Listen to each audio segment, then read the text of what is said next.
حلالہ ایک ٹرم ہے، اور جو ٹرم ہوتی ہے اس کو آپ گالی نہیں دے سکتے، یا کوئی پروڈکٹ ہوتی ہے اس پروڈکٹ کو آپ اچھا یا برا نہیں کہہ سکتے، اس کا استعمال اچھا یا برا ہو سکتا ہے۔ مثال کے طور پر آپ کے گھر میں ٹی وی ہے، ایل سی ڈی ہے، ایل ای ڈی ہے، جو کچھ بھی ہے، اسکرین ہے، پروجیکٹر ہے، کمپیوٹر ہے، موبائل ہے، تو یہ اچھے طور پر بھی استعمال ہو سکتا ہے، برے طور پر بھی استعمال ہو سکتا ہے۔ جب استعمال ہو جاتا ہے تو استعمال ہو جاتا ہے، ایک بات ذہن میں رکھیں، جب استعمال ہو جاتا ہے تو استعمال ہو جاتا ہے، اور استعمال کرنے کے بعد اس کو یوزڈ کہتے ہیں، استعمال شدہ۔ اچھے طریقے سے کریں تب بھی استعمال شدہ، برے طریقے سے کریں تب بھی وہ یوزڈ پروڈکٹ بن جاتی ہے۔ اب آئیے اس چیز کو سمجھنے کے لیے، یہ حلالہ ایک شرعی حکم ہے، لیکن ٹرم کے طور پر جب ہم استعمال کرتے ہیں تو اس کے بارے میں، چونکہ نبی اکرم صلی اللہ علیہ وآلہ وسلم نے اپنے صحابہ میں سے حضرت عقبہ بن عامر رضی اللہ عنہ سے روایت ہے کہ رسول اللہ صلی اللہ علیہ وآلہ وسلم نے کہا، الا اخبرکم بالتیس المستعار، کیا میں تمہیں کرائے پر، اجرت پر لیا ہوئے سانڈ کے بارے میں نہ بتاؤں؟ قالوا بلا یا رسول اللہ، صحابہ کرام نے عرض کیا، یا رسول اللہ ضرور بتائیے۔ اس کے صاحب ذرا دلچسپی پیدا ہوئی کہ کرائے پر، یہ عام طور پر جو سانڈ اجرت پر لے جاتے ہیں کرائے پر، صحابہ نے شاید یہی سمجھا ہو کہ اس سے مراد یہی ہے، تو رسول اللہ صلی اللہ علیہ وسلم نے فرمایا، ہوا المحلل لعن اللہ المحلل والمحلل لہ۔ یہ ابن ماجہ کی روایت میں نے آپ کو سنائی ہے۔ رسول اللہ صلی اللہ علیہ وسلم نے فرمایا کہ وہ حلالہ کرنے والا ہے، اللہ تعالیٰ حلالہ کرنے اور حلالہ کروانے والے پر لعنت کرے۔ اب لعنت اللہ تعالیٰ کرے، یہ ایک دعا ہے۔ اس کا مطلب یہ ہوا کہ اگر کوئی غلط طریقے سے استعمال کرتا ہے یا غلط طریقہ کار اختیار کرتا ہے، جس کے نتیجے میں اللہ تعالیٰ کی لعنت کا مستحق ٹھہرتا ہے، اور جس کا یہ ایک اور بھی مطلب ہے کہ اگر وہی کام جائز طریقے سے کیا جائے اور شرعی حدود اور شرائط کے تحت کیا جائے تو ایسا عمل نہ صرف یہ کہ مقبول ہوگا بلکہ ماجور بھی ہوگا۔ آئیے اس کی ناجائز صورت بھی آپ کو واضح کروں اور جائز صورت بھی آپ کے سامنے لے کر آؤں۔ ناجائز صورت تو یہ ہے کہ جب انسان، کوئی مرد اپنی بیوی کو اپنے اوپر مستقلاً، یعنی طلاق مغلظہ دے دیتا ہے، یعنی 3 طلاقیں دے کر فارغ ہو جاتا ہے، تو اس عورت کو اللہ رب العزت نے قرآن پاک میں یہ حکم دیا ہے کہ یہ اب پہلے شوہر کے لیے جائز نہیں ہے جب تک کہ حتی تنکح زوجا غیرہ، جب تک کہ وہ کسی دوسرے مرد کے ساتھ نکاح کے رشتے میں بند نہیں جاتا اور میاں اور بیوی کے درمیان رشتہ ازدواج مقاربت واقع نہیں ہو جاتی، اور پھر شرعی طور پر یعنی وہ مرد اس عورت کو طلاق دے یا فوت ہو جائے یا زندگی کے ایسے معاملات ان پر گزریں کہ ان کے درمیان بھی نبھا نہ ہو سکے تو طلاق ہو جائے، یا عورت وہ خلا لے لے، تو ایسی صورت میں یہ عورت اپنے پہلے خاوند کے پاس جانے کا اختیار رکھتی ہے، اور پہلا شوہر بھی اس عورت سے نکاح کر سکتا ہے، جبکہ یہ اللہ رب العزت نے سزا کے طور پر اس چیز کو متعین فرمایا ہے۔ یہ سزا ہی ہے نا، کس کا دل کرتا ہے کہ اپنی بیوی جو اس کے پاس اتنا عرصہ رہی ہو، بچے بھی ہو گئے ہوں، اب وہ کسی دوسرے کے ساتھ رات گزارے، کئی راتیں گزارے، دن گزارے، ایام گزارے، اور پھر وہ اسے قبول کر لے؟ یہ بہت بڑے حوصلے اور بہت بڑے قربانی کی بات ہے۔ اب یہ صورت تو وہ ہے جو اللہ تعالیٰ نے شرعی طور پر عورت کے لیے مقرر فرمائی ہے، اور اللہ تعالیٰ کی آیات کو مذاق نہیں بنانا چاہیے۔ لا تتخذوا آیات اللہ ہزوا، اللہ کی آیتوں کو مذاق نہ بنائیں۔ لہٰذا یہ جو لکھا ہوتا ہے جی یہاں حلالہ کیا جاتا ہے، یہ کیا جاتا ہے،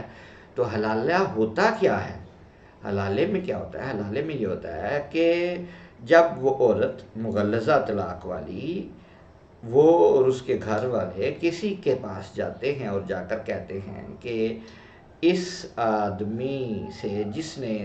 اسے طلاق دی ہے یہ واپس جانا چاہتی ہے اور وہ دونوں آپس میں صلح کرنا چاہتے ہیں، مگر شریعت کا قاعدہ یہ ہے کہ جب تک یہ دوسری شادی نہ کر لے، دوسرا نکاح نہ کر لے، اس وقت تک یہ پہلے خاوند کے لیے حلال نہیں ہو سکتی۔ تو ہم حلالے کی غرض سے آپ کے پاس آئے ہیں،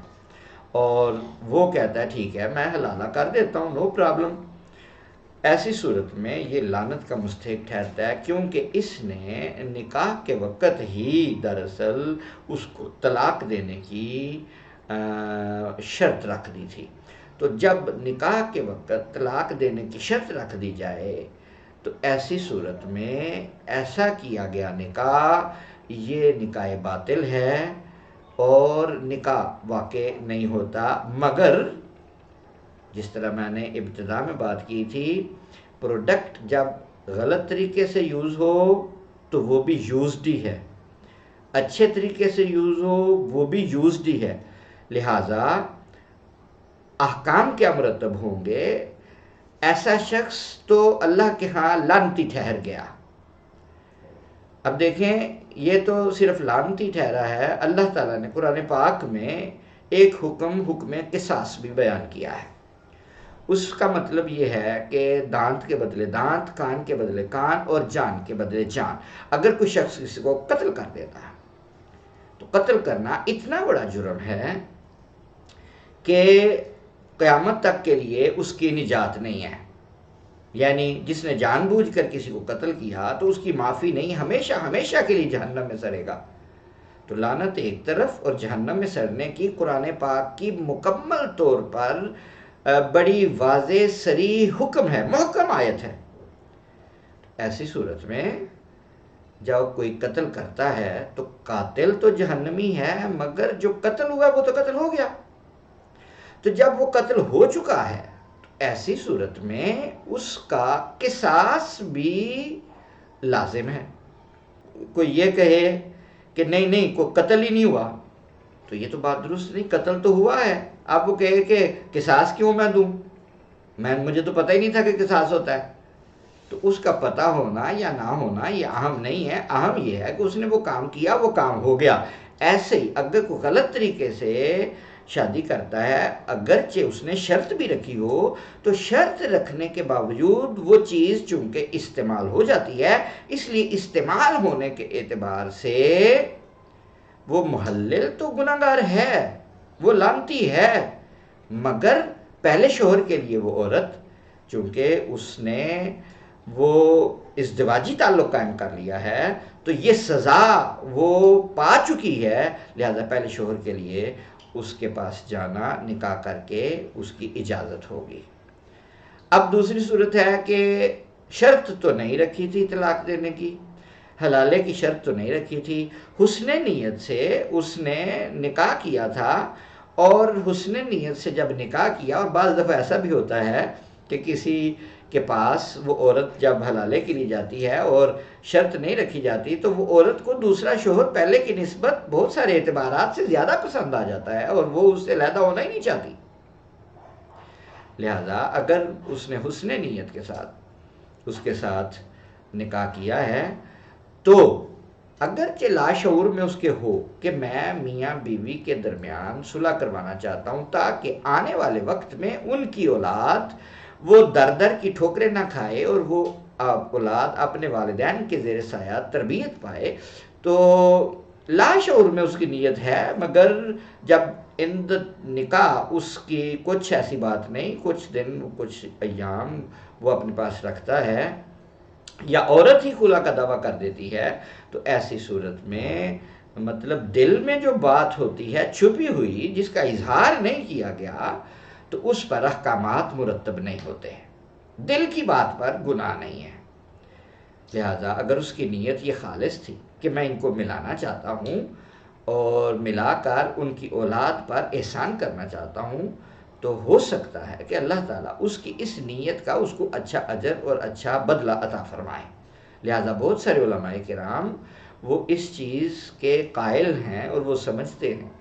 کہ نکاح کے وقت ایسی شرائط نہیں رکھنی چاہیے، شرعی طور پر درست نکاح کرنا چاہیے، جس طرح عام نکاح ہوتا ہے ویسے ہی سیرمنی ہونی چاہیے، چلے زیادہ افراد اس میں نہ بھی ہوں تو خیر ہے، اتنے تو ہوں جو گواہی کے لیے ضروری ہوتے ہیں، تو تو ایسی صورت میں اگر شوہر اپنی مرضی سے بغیر دباؤ کے، بغیر کسی اکراہ کے، بغیر مجبوری کے اگر وہ طلاق دے دیتا ہے تو عدت گزارنے کے بعد وہ عورت دوسرے مرد کے لیے حلال ہو جائے گی. اس میں پھر گناہ بھی کوئی نہیں ہے. گناہ تب ہے جب پہلے شرط متعین کی جائے.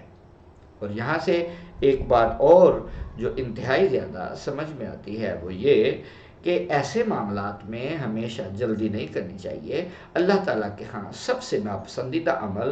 ابغض الحلال عند اللہ طلاق. اللہ تعالیٰ کے نزدیک جو سب سے ناپسندیدہ عمل ہے وہ طلاق ہے. لہذا طلاق کبھی بھی 3 نہیں دینی چاہیے. طلاق ہمیشہ 1 دینی چاہیے. ایک طلاق کے کیا فوائد ہیں وہ انشاءاللہ میں اگلے کلپ میں ذکر کروں گا، اور طلاق دینے کی جو درست طریقے ہیں ان پر بھی ہم تذکرہ کریں گے. السلام علیکم ورحمۃ اللہ وبرکاتہ.